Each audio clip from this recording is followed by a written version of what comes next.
अब तो हद हो गई, सीरियसली हद हो गई। जो एसएससी एस्पायरेंट उनके साथ बहुत बहुत दुर्व्यवहार हो रहा है। और एक आपने वेंडर चेंज किया, आपने ठीक है वेंडर चेंज किया, कोई बात नहीं, पैटर्न भी आप चेंज करते हैं उसको भी हम एक्सेप्ट कर लेते हैं। जब पैटर्न चेंज होता है तो हम भी बच्चों से कहते हैं चलो कोई बात नहीं बेटा, जैसा पैटर्न उसके अकॉर्डिंग तैयारी करेंगे, ठीक है, लेकिन ईमानदारी से तैयारी करो। हम हमेशा क्लास में कोई भी टीचर है अपनी कक्षाओं में अपनी क्लासेस में यही कहता है, मैं ऑफलाइन पढ़ा रहा हूँ, 2012 से ऑफलाइन पढ़ा रहा हूँ, ऑनलाइन भी पढ़ा रहा हूँ, तो हमें पता है कि बच्चा किस किस विषम परिस्थितियों में तैयारी करता है, और हम उसको हमेशा यही मोटिवेट करते हैं कि आप ईमानदारी से तैयारी कीजिए, ईमानदारी से पढ़िए। अगर आप मेहनत करके ईमानदारी से पढ़ोगे तो डेफिनेटली आपका भी सिलेक्शन होगा।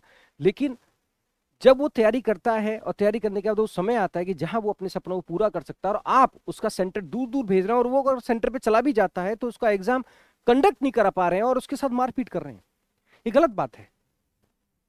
आपको यह जानना जरूरी है कि जो बच्चे तैयारी कर रहे हैं वो विषम परिस्थितियों में तैयारी कर रहे हैं, और वो तैयारी जो कर रहे हैं, तो मैं जैसे हमें जनरली बच्चों से कहता हूं कि जो तैयारी करता है वो अपने आप को डिफ्रेंशिएट कर देता है ये सोचकर कि मैं जीवन में अपने परिवार के लिए, अपने गांव के लिए, अपने देश के लिए कुछ करने के लिए कोशिश कर रहा हूं, इसलिए मैं कंपटीशन में बैठना चाहता हूं, मैं बेहतर से बेहतर चीजें करना चाहता हूं। तो आप उसके साथ ऐसा कर रहे हैं, ये बिल्कुल ही एक्सेप्टेड नहीं है। इसलिए जो अभिनय सर और बाकी सब टीचर्स ने जो डिसीजन लिया है, मैं उस बिल्कुल पूरी तरह से साथ हूँ, और ये बहुत अच्छा इनिशिएटिव लिया है। 31 जुलाई के और डीओपीटी मिनिस्टर से मिलने जा रहे हैं, और कहीं ना कहीं ये सवाल है, और सवाल ये सीधा सीधा सवाल है, और इस वाजिब सवाल है कि भाई अगर आप एग्जाम, आप थोड़ा समय ले लीजिए, समय लेकर आप एग्जाम कंडक्ट कराइए, लेकिन एग्जाम को सिस्टम को बिल्कुल क्लीन रखिए।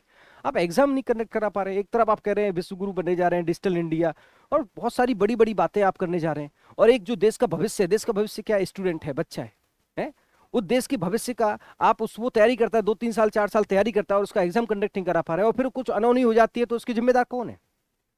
ऐसे भी कई परिवारों के बच्चे हैं जो बहुत ही डेडिकेशन के साथ तैयारी करते हैं, और वो इतनी उम्मीद के साथ तैयारी करते हैं कि इस साल में सिलेक्शन ले लूंगा, और पूरी कोशिश करते, मेहनत करते, अगर वो एग्जाम समय पे ना दे पाए और उसको अगर सही तरीके से एग्जाम ना दिया जाए, तो अगर कोई भी अनहोनी होती है तो इसके जिम्मेदार कौन है? आपको सिस्टम को बिल्कुल क्लियर करना होगा। आप एग्जाम की डेट निश्चित कर दो कि ठीक है भाई, हम 2 महीने में, 3 महीने में, 6 महीने में, 8 महीने में एग्जाम लेंगे, लेकिन एग्जाम में सबको बराबर का अवसर मिलेगा, और सही तरीके से एग्जाम होगा। जो अच्छा करेगा उसको अच्छा मिलेगा, जो नहीं कर पाएगा उसको नहीं मिलेगा। बिल्कुल क्लियर है। हम भी मोटिवेट करते हैं बच्चों को, हम भी कहते हैं ईमानदारी से पढ़ो, चीटिंग नहीं करनी है, ईमानदारी से पढ़ो। हम किस आधार पर मोटिवेट करें? जब अगर ये आप कर रहे हो कि आप एग्जाम ही कंडक्ट नहीं करा पा रहे, आप सही तरीके से एग्जाम नहीं ले पा रहे, तो हम बच्चों को किस आधार पर मोटिवेट करें? अरे बच्चों का एग्जाम होगा, बच्चे एग्जाम देंगे, एग्जाम में कंपटीशन में बैठेंगे, तो ही तो उसको मोटिवेट किया जा सकता है।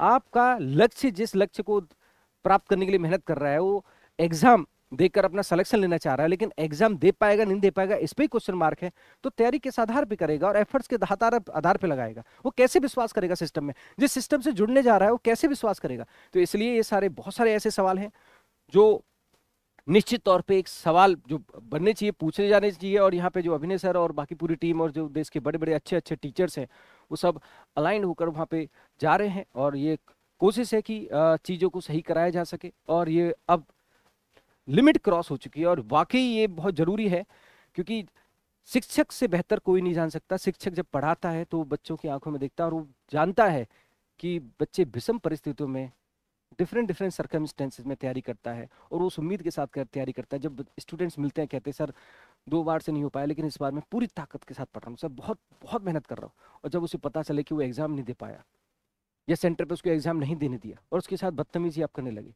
तो ये बहुत बड़ा ये इशू बन जाता है ना। और इसलिए ये सवाल सारे होने चाहिए, और 31 जुलाई को ये सभी लोग मिलकर, मैं भी और सारे जो टीचर्स हैं, है ना, वो 31 जुलाई को डीओपीटी मिनिस्टर से मिल रहे हैं, और कहीं ना कहीं इस चीज़ का समाधान बिल्कुल मिलेगा। और सिस्टम को क्लीन करना होगा, आप एग्जाम सिस्टमेटिक आपको कराना होगा, क्योंकि ये देश का आधार है, और आधार आपको सुधारना होगा, तभी हम बाकी चीज़ों की बातें कर सकते हैं। Thank you so much.